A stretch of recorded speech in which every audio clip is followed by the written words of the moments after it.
A very warm welcome to yet another very stimulating session by the Institute of Urban Designers, India, Kolkata Center.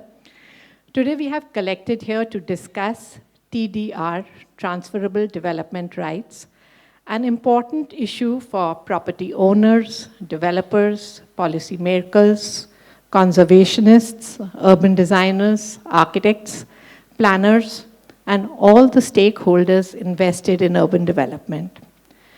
We are fortunate to have representation from all these groups, and we thank Kaleidoscope Lighting for hosting us. We also have with us Sri Vidyadhar Phatak, former Chief Planner, MMRDA, joining us from Mumbai, and in conversation with him shall be architect Partha Ranjan Das. Before I formally introduce our speakers, I'm just checking if we have someone from Kaleidoscope Lighting here. Otherwise, we can ask them to make a brief presentation later. So, Mr. Vidyadhar Phatak, he is an urbanist with 56 years of experience. Out of these, 37 years were spent in public service in Mumbai with BMRPB, CIDCO, and MMRDA, and 12 years in consulting in various states and cities in India. In MMRDA, he was the chief of the planning division. He was a member of the Planning Commission Task Force on Urban Development and a member of the National Commission on Urbanization in 1988. He also served as a part-time director of the National Housing Bank 2006 to 2012. His consulting assignments involved working with the World Bank and leading management and planning consultants.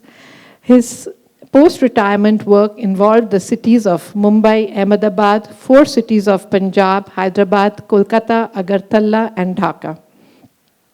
From 2016 to 2019, he was Dean of the Faculty of Planning at the CEPT University, Ahmedabad.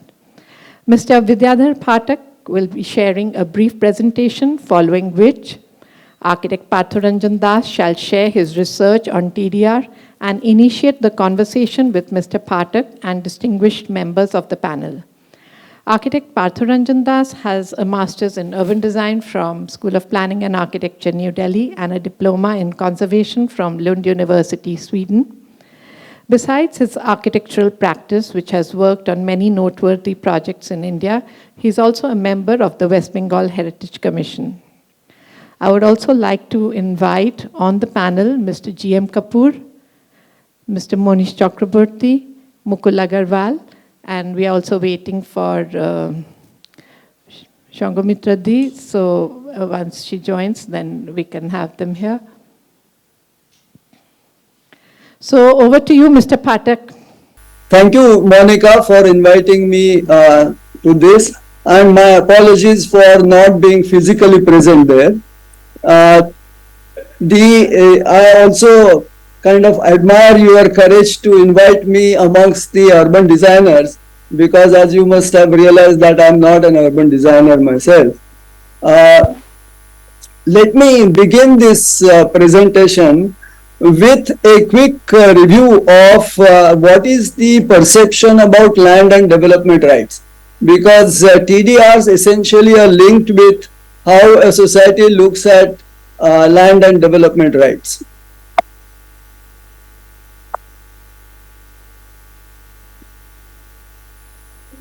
So in UK, in the early 40s, there were a lot of demands for compensation on account of planners' restrictions on the development of land. And therefore, the government appointed a committee. That committee said that there should be plan-led development. What it actually meant was that plan will decide what you can develop, and you will not get any compensation for so-called restrictions that are perceived by the landowners. And the 1947 Town Planning Act therefore virtually nationalized the development rights. Therefore, in UK, as I understand, there is no TDR and there are no sales of FSI. In the United States, however, the sense of property right is very strong, and changes in regulations are perceived to be regulatory taking. Taking is a phrase used for taking the property without paying compensation. And these kind of planning restrictions were therefore seen as regulatory taking, and compensation was claimed. Now, TDR was therefore seen as a way of compensating the restrictions imposed on the use of land. Now, in India, the property was a fundamental right in 1950, but in 1978, it was changed to only a legal right. And there is compensation for acquisition, but not for restrictions on development. Therefore, TDR in Indian situation was seen as compensation for acquisition, except for heritage buildings. Therefore, in India, for example, apart from the planning restrictions, you must have seen there are all kinds of buffers which are imposed near the airport, near archaeological monuments, green belts, then CRZ, etc., where restrictions are placed on the buffer land, but no compensation is either offered or demanded. Now, what is the US experience? Because TDR in effect started in the US in the 70s.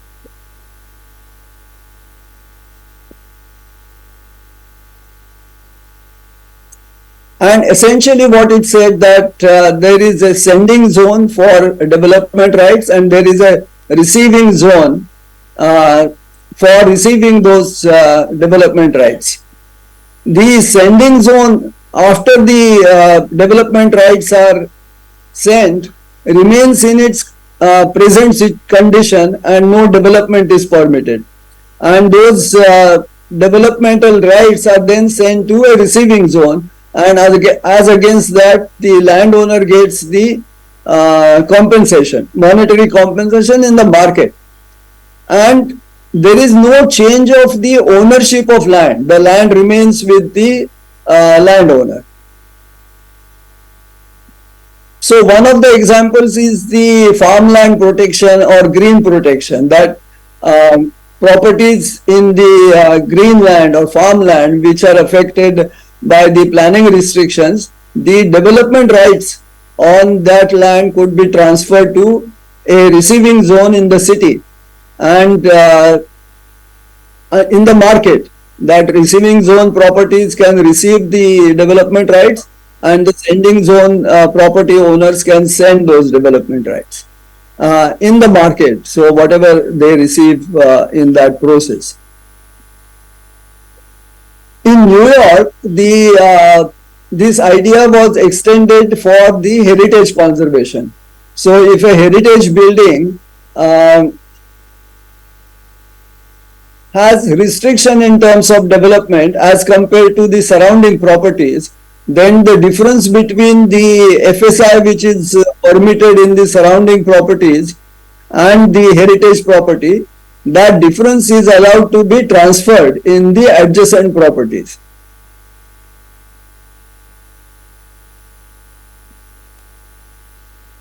So this idea of TDR was transferred to Mumbai in the 1991, and but it is distinctly different from the US sense. Mumbai's development plan had very extensive reservation of land for various kinds of public purposes: roads, parks, gardens, recreation grounds, playgrounds, etc., etc. And all these lands were expected to be acquired under the Land Acquisition Act. Now the landowners perceived that the compensation under the old Land Acquisition Act was paltry and they were reluctant to part with their land.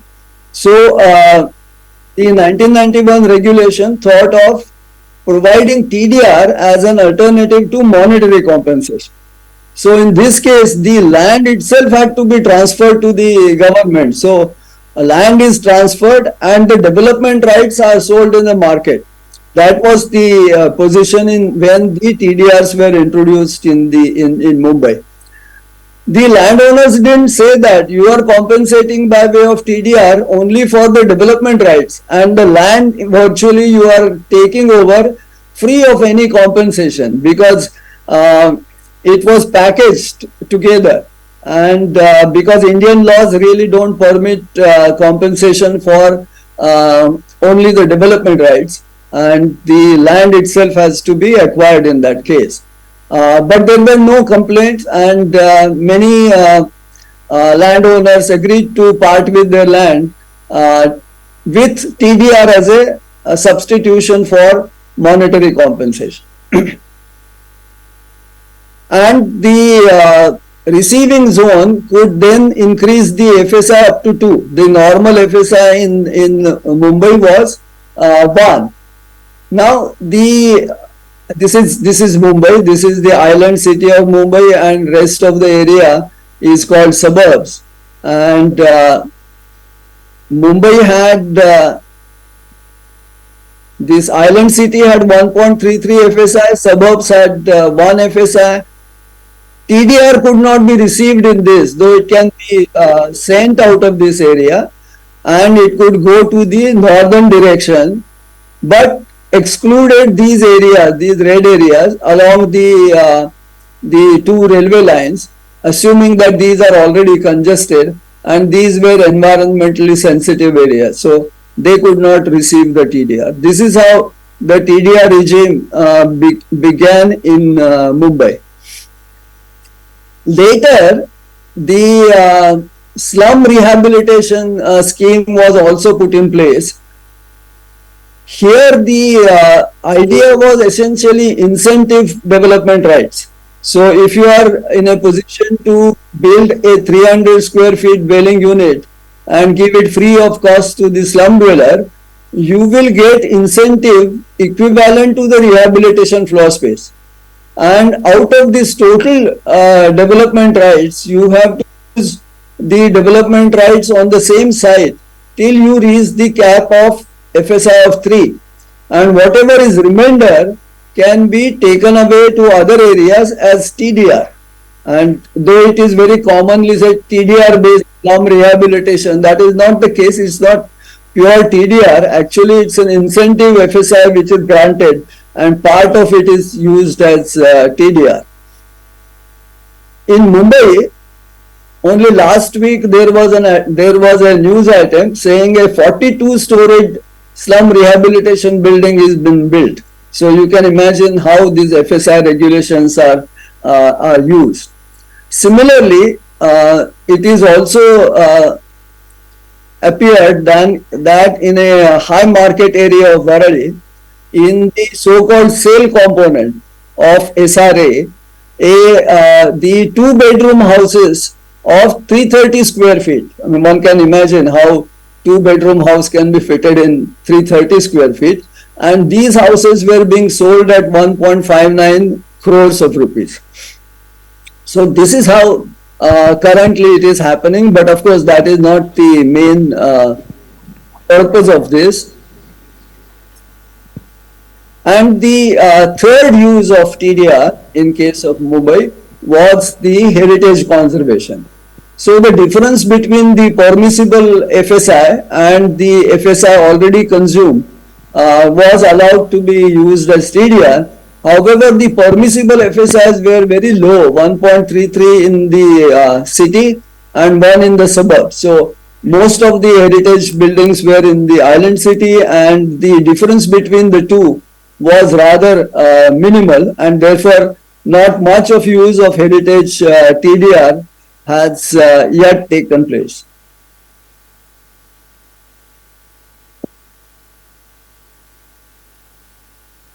Ahmedabad uses the heritage TDR in a slightly different fashion. Actually, it's an incentive FSI of 0.5, which is given to all heritage properties, and it cannot be used at the same site naturally. and it has to be used as TDR. So it's not the unused development rights which are being transferred, but the development rights which are granted by the state can be used elsewhere. But even there, the uptake of that is not very significant.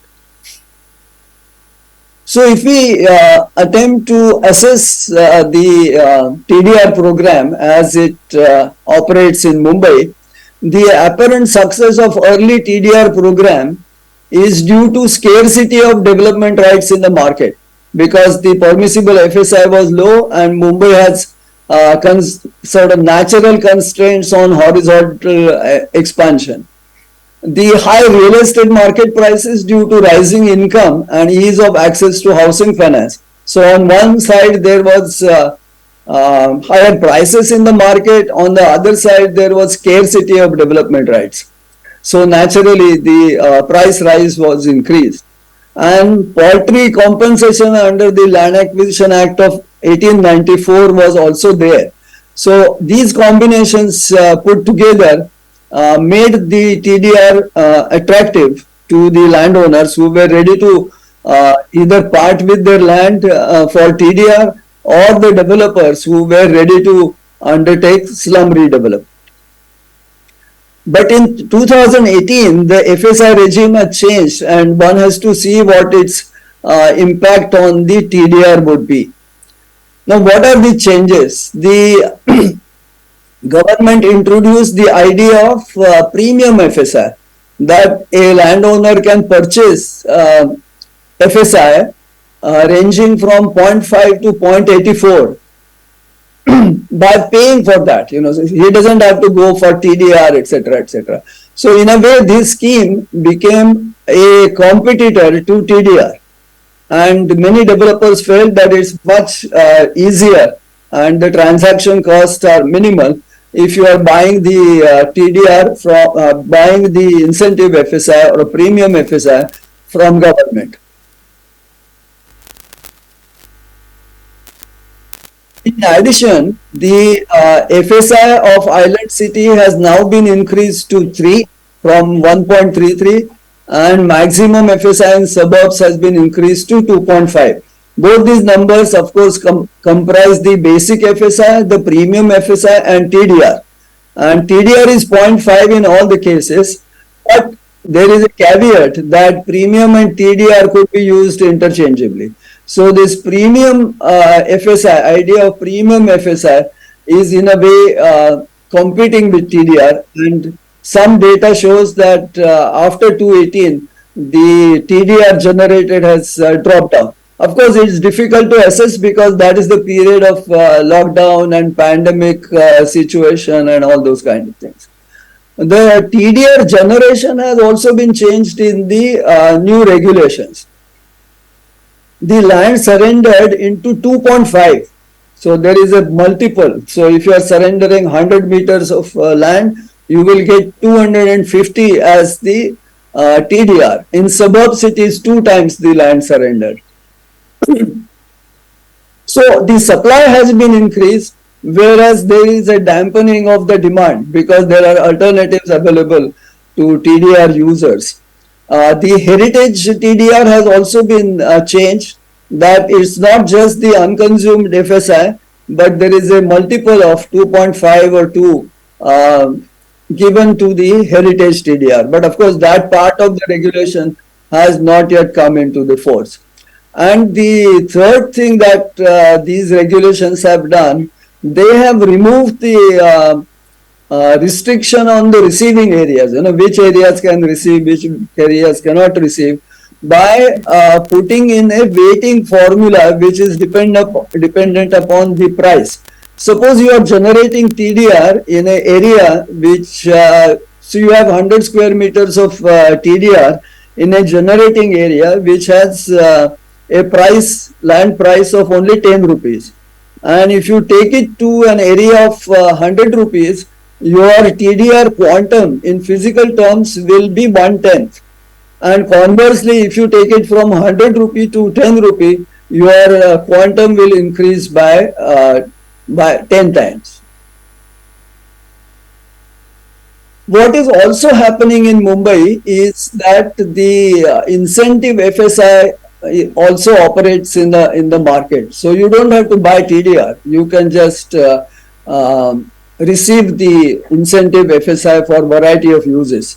For example, in case of slum rehabilitation, you receive incentive FSI, part of which goes as TDR. If you are renewing old buildings in Mumbai, the residential chores, then you get incentive FSI. If you are building schools or hospitals, you get incentive FSI. If you are building buildings for IT, ITES, FinTech or star category hotels, you get incentive FSI. If you provide public parking, public parking areas, you get incentive FSI. And if you are relocating buffalo stables, also you get incentive FSI. So this is again a regime which operates in competition with the TDR regime. So what is important to understand is that the TDR is essentially a market mechanism. And real estate market being cyclical, demand also varies. Mumbai has natural constraints in terms of geography. The peninsular geography doesn't allow horizontal expansion. Unless there is demand at attractive price, supply would not fructify. I think that is what currently Mumbai is facing. To overcome these problems, sometimes TDR bank is recommended so that when the TDR market goes down, the planning authority purchases the TDR and keeps it with itself. But then that's very against the purpose for which TDRs have been introduced in India, that is to save money on compensation, and it has not been used in India at all so far. Because of these things, there is a temptation to restrict supply, the normal supply, so that you create in a way the scarcity in the market. Either by way of, if you don't have natural constraint, then put green belts, specify flat low FSI across the city, and therefore constrain the market. But these are the methods which in a way distort market by creating artificial scarcities. Though it might appear to support TDR as a instrument. TDR operation in administrative sense needs to be seen as share market operation. Mumbai issues certificates called DRC, Development Rights Certificate, which look like the old-time share certificates with all the decorated boundaries and things written in between, and on the overleaf there is a provision to record all the transactions that took place out of the development right credits which have been recorded in that certificate. But interestingly, the idea of turning it into a demat option with NSDL or CSDL holding the TDRs, that has not been explored so far. This is in a sort of graphical sense. I want to explain that this is the floor space on the x-axis and price on the y-axis. This is the supply side, and this is the demand, and this is a equilibrium. That is where the price and the floor space will operate in the market without restrictions. If you put FSI restrictions to the right of this equilibrium, it does not affect the market and does not distort the market in a way. But in such a situation, TDR will not be attractive and will not operate. However, if the demand moves here, and that is what happened in Mumbai during 80s and 90s, because of rise in income, access to housing finance, etc., etc., but the permissible total floor space because of FSI regime remains restricted. Now that increased the price from here to here. And this was a big increase in the price caused not by the increase in income, etc., but because of the scarcity of development rights in the market.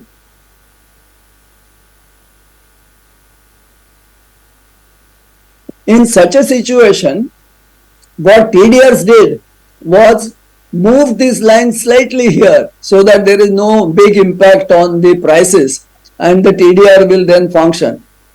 But if you move the FSI constraint from here to here, that is to the right of the new equilibrium, then the price will come down from here to here, this level. And in that case, the TDR will not work because the development rights will be available at these prices and in larger quantities as well. But that is the economic abstraction of how the TDRs will function. Now, if you wish to monitor the TDR regime, how could that be done? I think the first thing is to keep the transparent database for monitoring and evaluation, and that is in many cases is not well organized. What are the objectives of the TDR regime? In case of Mumbai, it would be obtaining land for public purposes and how it's being obtained, and conservation of heritage building. How is that happening? In case of Mumbai, even though there is a long regime for doing that, not much has happened because of TDR. The equity issue is also there. Does the TDR regime provide value to landowners who want to part with their land, but at the same time, whether there are negative externalities for residents in the receiving areas, that the transfer of TDR does not give rise to excessive densities and built up areas, etc. And what is the cost of managing the whole TDR regime? I think all these considerations will need to be kept in mind and monitored in a transparent fashion, which doesn't happen in most of the cases. I think I'll stop here. Thank you for your patient hearing. I'll be happy to get into conversation on these issues. Thank you, Mr. Phatak. That was very, very deep and enlightening for us. And I think I'll ask Partha Ranjan Das, Architect Partha Ranjan Das, I've already introduced him, and to take over from here. I'll stop sharing my file, yeah. Can you hear all of us? Am I audible, Mr. Phatak?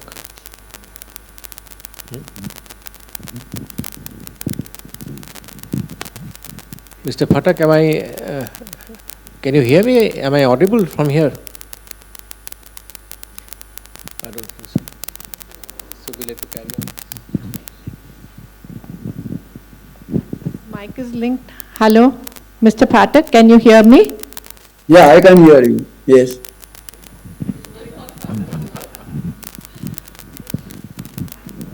Yes, Mr. Phatak, it has been very enlightening for all of us here to get to know what's happening in Bombay and what has happened in Ahmedabad as well. In Calcutta, we have been trying to implement the TDR.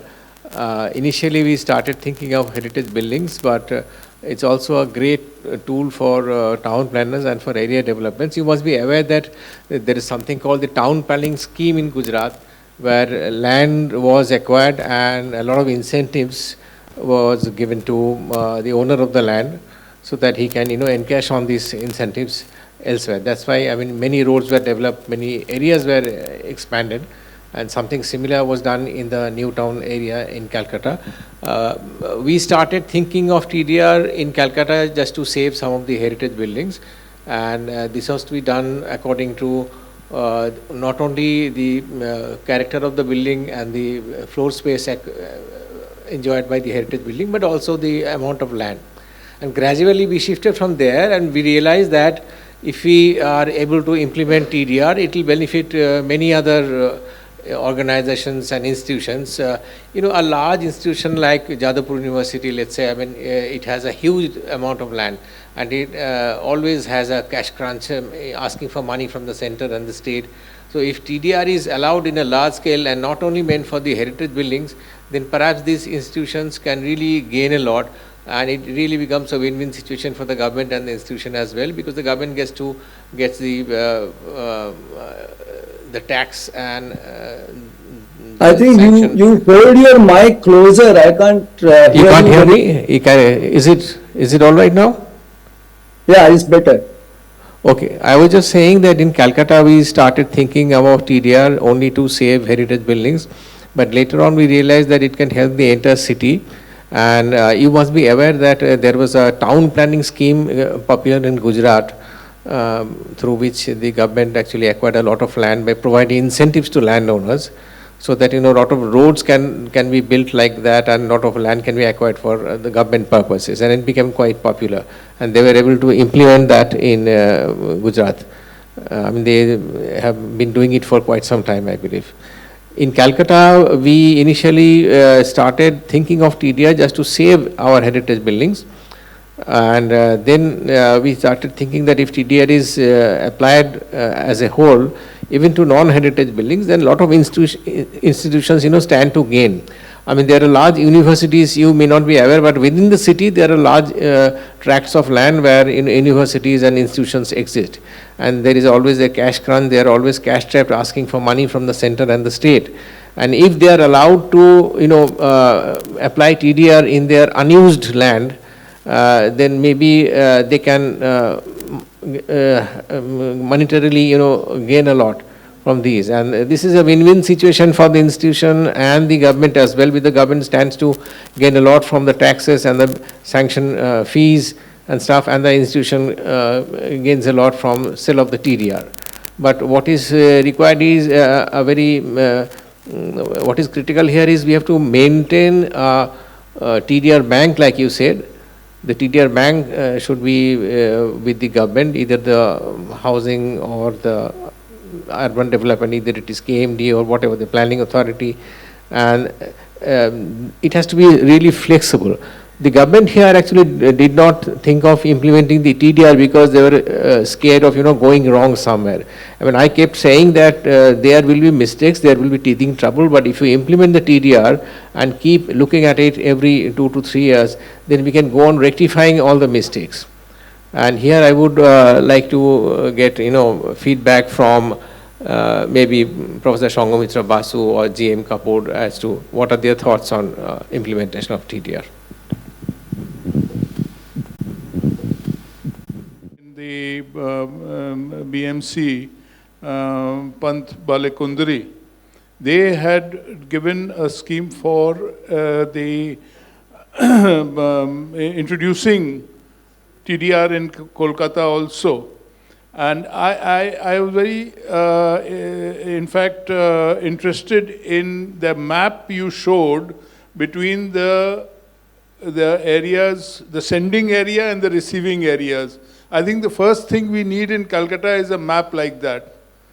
Yes. Of course, it goes without saying that we wish to have that TDR introduced in Calcutta, for which that map is the first step. And I think we need to bring that into the forefront, after which we can take that further. Because that is what will do lay the groundwork for even things like pricing and all those factors. So TDR is, as Partha has mentioned, is not going to be very easy to implement. Calcutta has much more of a complicated, land use pattern than Mumbai.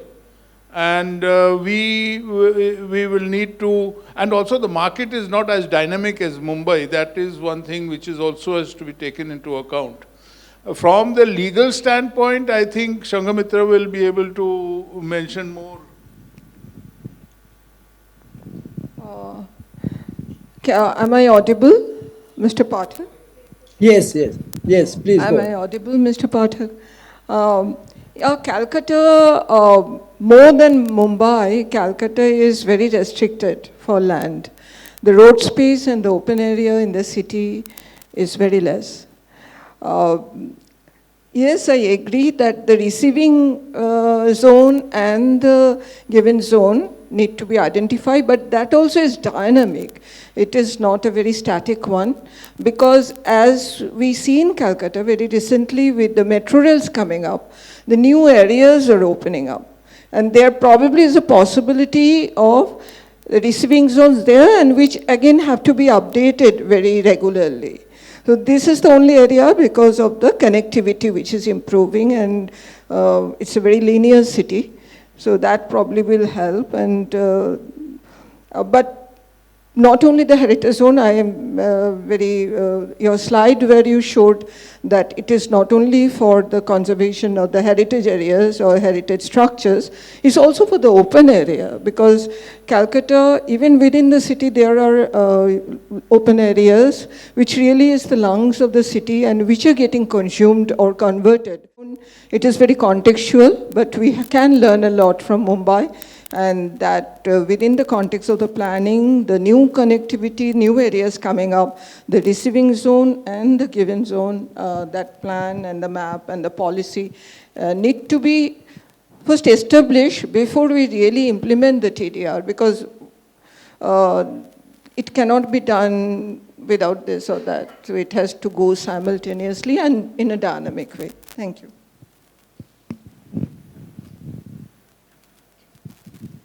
Yeah, I think that was a very revealing thing. I have been practicing, I have not yet seen being applied, TDR being applied in Calcutta and West Bengal context. So we need to get into a very comprehensive policy which not only focuses on one particular segment like the heritage, but it's a comprehensive plan, as has been attempted in Bombay. I think the basic difference between Bombay and Calcutta, I'm very curious to know, is why in the island, in the prime city, the central city, the FSI is limited to 1.33. Unlike in Calcutta, the FSI depends on the floor area. FSI depends on the road width. I am very curious to know from Mr. Phatak about that. And Bombay being a much more restricted city, unlike Calcutta, which can expand horizontally, Bombay can't. So Bombay made a lot of experiments, as I can see in your presentation. But what is interesting is, which we should also take a note of, when we are contemplating about TDR, is that it cannot be an isolated affair of only attempting the heritage or only attempting. The whole purpose, as I have understood from my earlier reading as well as understanding and in your presentation, was how to make a desirable place where development is not permitted. So we have to identify the desirable areas, number one. Number two, we have to identify the areas which are receiving, and there are a lot of lessons I think Bombay can offer for Calcutta. And all these factors perhaps need to be factored in before we actually prepare a note of doing a TDR and trying to push, which we have been pushing for the last 20 years, which I have not seen a very practical demonstration of it on the ground. So I think we would like to hear the question of 1.33 in the main city, and not, and then the competition that you have developed of FSI and TDR, which is also very interesting. Thank you, Mr. Phatak, your presentation. Phatak, I have heard by some architects in Mumbai and in Ahmedabad that TDR has not been very successful as far as heritage properties are concerned. So I would like to understand from you what are the problems there, and when we implement TDR in Calcutta in a holistic fashion, then what are those, I mean, then we kind of ensure that those issues are not there, and we can make it more successful. Firstly that. Secondly, I am also concerned about not just getting the FSI or the monetary benefit of having a TDR, and you're getting your area somewhere else where your heritage property is in some areas in Calcutta. But what happens to that heritage property? Do we have a law, can we have a law in place where a part of the financial the implications are used for the restoration of the property and even the maintenance henceforth? Thank you. And I'm not sure how far I keep on emphasizing market in Kolkata, but that is the case. Because unless there is a demand for the development rights, people will not be interested in taking development rights. And that, I think you mentioned Ahmedabad case. You know, Ahmedabad, they granted this 0.5 FSI to all the heritage properties, but there isn't much of uptake of that because the demand for that is not there, because their FSI regime is fairly flexible. You know, CBD has 5.4 FSI. The so-called affordable housing zone has a 5.4 FSI. So who would buy the TDR? And this TDR, because it is assigned in case of Ahmedabad's walled city, is on very small plots. The TDR will come to a developer in bits and pieces. So he'll have to compile those things in order to make a proper development. So I think market has to be assessed and the instrument has to be designed. You know, when this Mumbai's idea of FSI and incentive FSI was being presented, Alan Bertha said that you are almost using FSI as a currency. Because for everything you are using incentive FSI. Now, if you are using that as a currency, then you should also operate like RBI. You know, you must ensure that there is no excessive inflation, nor is there the drop in the prices of rupee. And you have to manage the supply of money in that fashion. And the same kind of analogy would apply to using TDR. The other thing which I think some of you also emphasize is the designing of sending and more so designing of receiving areas. Which receiving areas are suitable to receive the development rights? Now, these receiving areas may be in the context of the overall plan, whether you want to give a boost to that area, like you want to develop if that is the kind of case you want to put in. But then again, it becomes a price sensitive issue and will affect how the market then operates. TDR, the problem with TDR initially in Mumbai and around Mumbai has been that it is seen purely as a planner's tool. And many planners used to say, we want to do that, we will give him TDR. Now, you give him TDR, but he must accept that. And that depends upon on the market.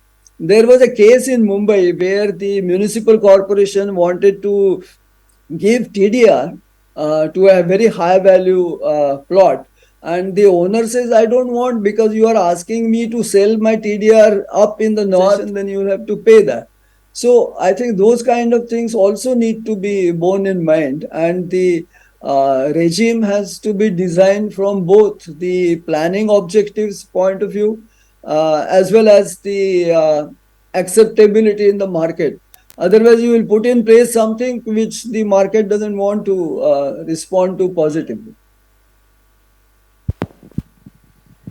Thank you, Mr. Phatak. I'd like to ask people around if anyone has any questions to ask to Mr. Phatak. Yeah, come up, please.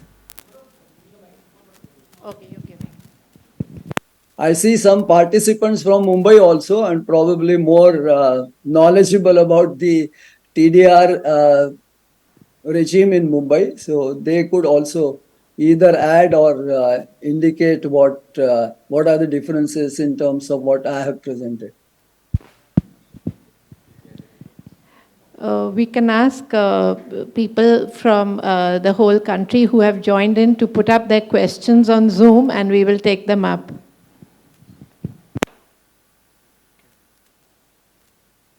Okay, thank you, sir. It was a very wonderful presentation. So my question is slightly different. It's regarding my experience with FSI, and I've been working in the US for like 4 years now. The challenge that we face with FSI all the time with clients are that in US we have a master plan based, detailed, urban design based FSI system. Unlike what Manish sir was saying, that in Calcutta we just have to deal with FSI based on road widths. Unlike in US, there might be 2 adjacent plots on the same road which can have FAR as different as 3 and 2. And each plot, when they come with a plot to the architecture office, we have to do an extensive FAR zoning analysis and then find out whether there is a TDR applicable, an overlay restriction or not. So in Calcutta, that's one challenge when I'm transitioning. It's very difficult as urban designers, especially when you are doing a master plan and you are designing what's the best you want to do, and now you are bounded by this strong road width based. So Calcutta first should develop a proper master plan and have an FAR or FSI system based on that. In Delhi, for instance, they have a proper study of, let's say, Connaught Place area of the entire infrastructure, and they've decided that this is the maximum amount of floor space or the maximum density of commercial and non-commercial activity that Connaught Place can take. And accordingly, an FSI of certain amount has been decided for the Connaught Place, irrespective of the width of the road. In Calcutta, you know, in some areas roads are very wide, like Central Avenue, and from Central Avenue all the roads which are going inside are very narrow, and suddenly the FAR drops. It has no logic actually.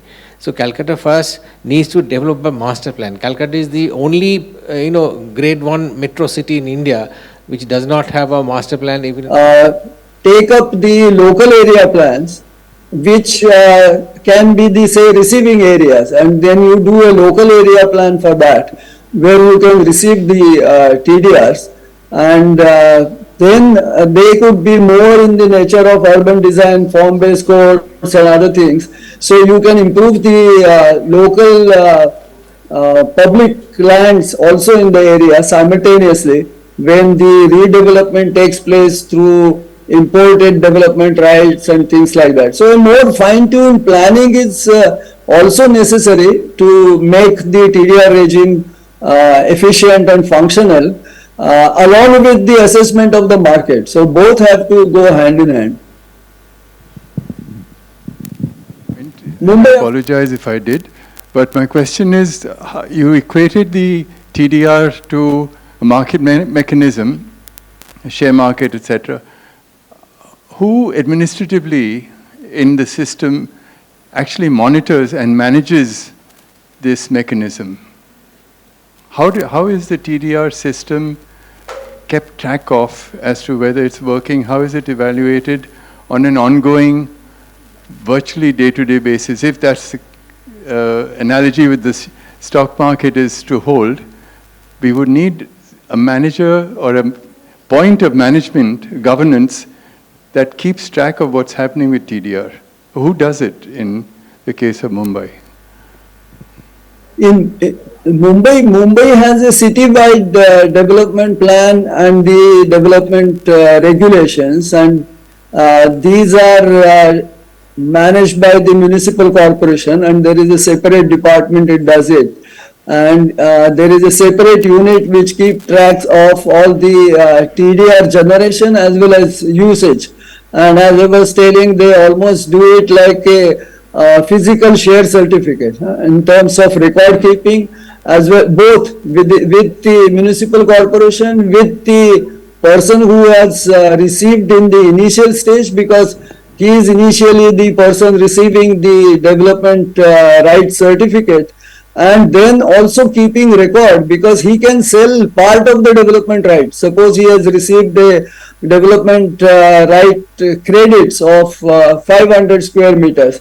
He can sell them in bits and pieces. He might sell 100 to one developer, another 100 after few years to another developer. So all those records have to be kept in the BMC, as well as with the initial receiver of TDR, in terms of almost similar to a share certificate in the olden days. And these certificates of purchase of development rights by the developer who wants to use it, properly designed and administered, there is every chance that it might go wrong. And that is also one of the apprehensions, that in case of heritage buildings, people will receive the TDR but don't do anything with their heritage properties. And that is why in US also they are saying that only regulations are not adequate. The planning authority and the person receiving the TDR, they must enter into a proper agreement. So the agreement in which the conditions in terms of how the building has to be conserved are very clearly defined. And in terms of what it does with those heritage conservation activities, the TDR is released in installments. But that has to be put in a bilateral agreement, which is enforceable under law. But those kind of things are not happening because the decades I have been listening to this TDR and Ranjan. I have a very small question to Mr. Phatak. Thank you very much for enlightening the TDR part, since I became a little more educated this time about Bombay especially.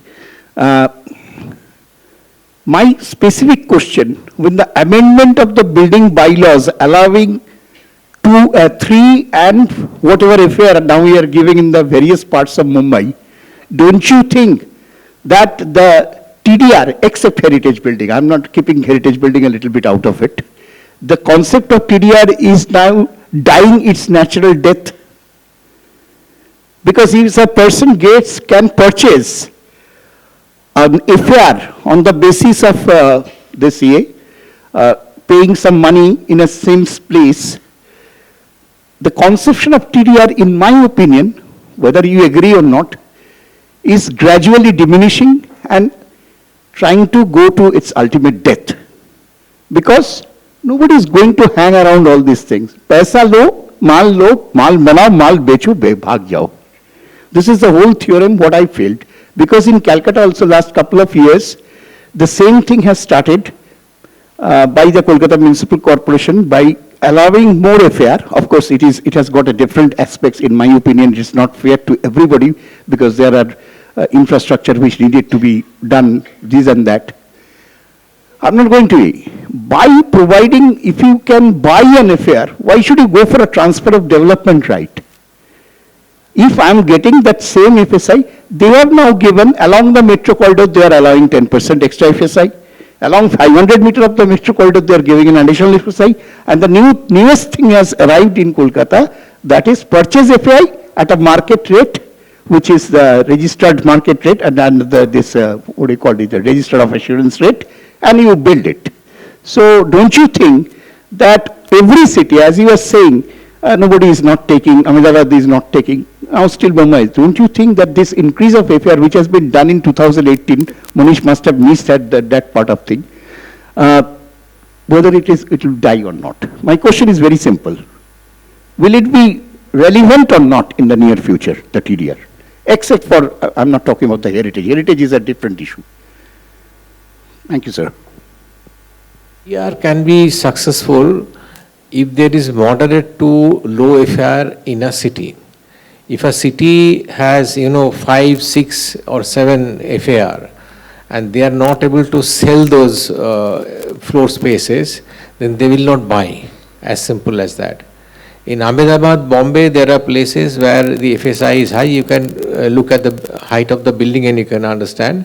And the demand is not there. Mr. Phatak mentioned this earlier in his lecture, that it's demand and supply. So TDR is successful only when there is a demand. People are wanting to buy more FSI, and therefore where will they get it? Then they will, all the heritage buildings or other properties where there is unutilized development rights, they can sell it. And it has to be applicable not only to Kolkata, but all over Bengal, all over West Bengal. So therefore it can be applicable to, places like Durgapur, Burdwan, New Town, wherever. So in a congested city, this is also a tool to decongest, because it is not allowing any more development in a congested area of the city. So in other areas where there is demand, in New Town for instance, then the bylaws will have to be sensitive. They have to allow this purchase and construction of extra FAR. But if the FAR is too high, so there has to be a comprehensive town planning concept, that if you want to save the old buildings, then the FAR generally has to be low, so that there is a demand for purchase of this TDR. Over to you, Mr. Phatak. No, I think those kind of planning exercises are important to identify areas which can receive the higher FSI and which could be in the form of TDR. Now what Mumbai has now done is that the FSI is composed of 3 layers. There is a basic FSI, there is a premium FSI which you purchase from the government, and there is a top layer which comes out of TDR. So if these two, premium and TDR, are clearly separated and not made interchangeable, then the top layer will have to come out of TDR. So in a way, you create a possibility for the market to absorb TDR, because without that, no FSI as permissible can be reached. So you have to also ensure that there is a dedicated part of the FSI regime which can be availed of only through TDR. Now, even after that, you don't see much of happening on the TDR front, but that's a different thing. But that is one way of doing the things. And even in the greenfield expansion, you can still identify areas which are on wider streets, on the street corners, where a slightly higher FAR as compared to a normal FAR is possible. And that you can still identify as a receiving plot to do that. But that needs fine-tuned planning. I think that I agree, that without that you can't really do it. I think, Mr. Phatak, this has been a very enlightening session for all of us. We have many, many lessons to learn from you, to learn from Mumbai. Firstly, the importance of having a clear and crisp master plan for the city. A clear and crisp master plan which will identify for us the zones which are environmentally sensitive, the zones which are the brownfield areas, the zones which need heritage conservation, and which will also tell us the capacity of the city to absorb extra building space in terms of infrastructure as well as value. Now, the fact that you mentioned about the demand and supply, it also requires that we ascertain the value of land.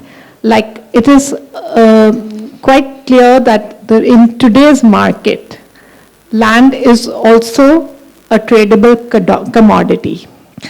And the fact is that many of us who are in the planning or urban design or environmentalists or activists or conservationists, we like to look at it as a limited resource.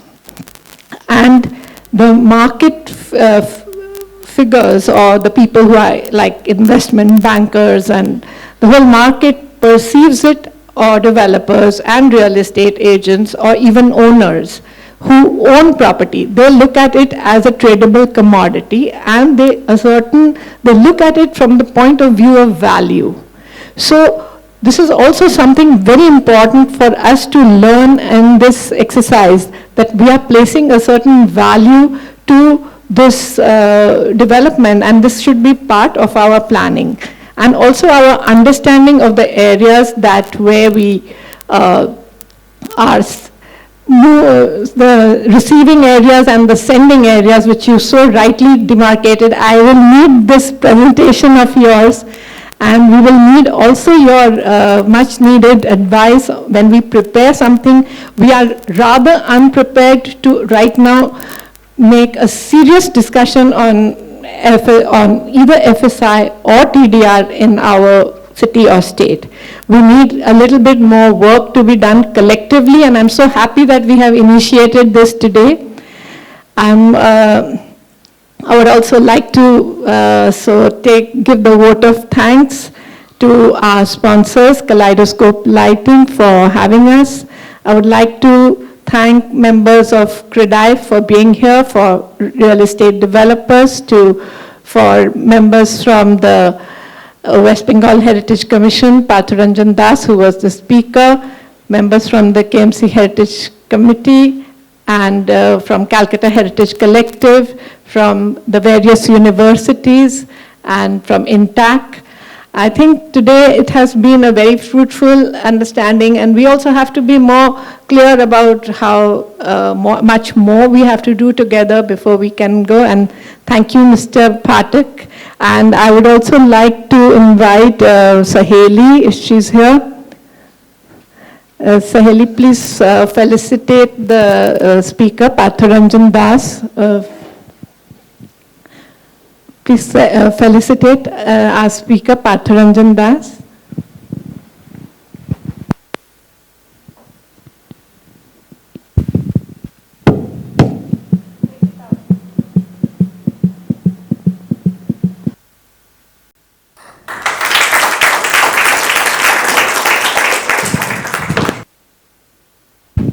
Mr. Phatak, we will also be felicitating you in Mumbai. So our team is there, Jasmine is there, so you will be also felicitated there. I can see some messages are coming in. Does anyone online have any questions? We can ask them if anyone has who joined.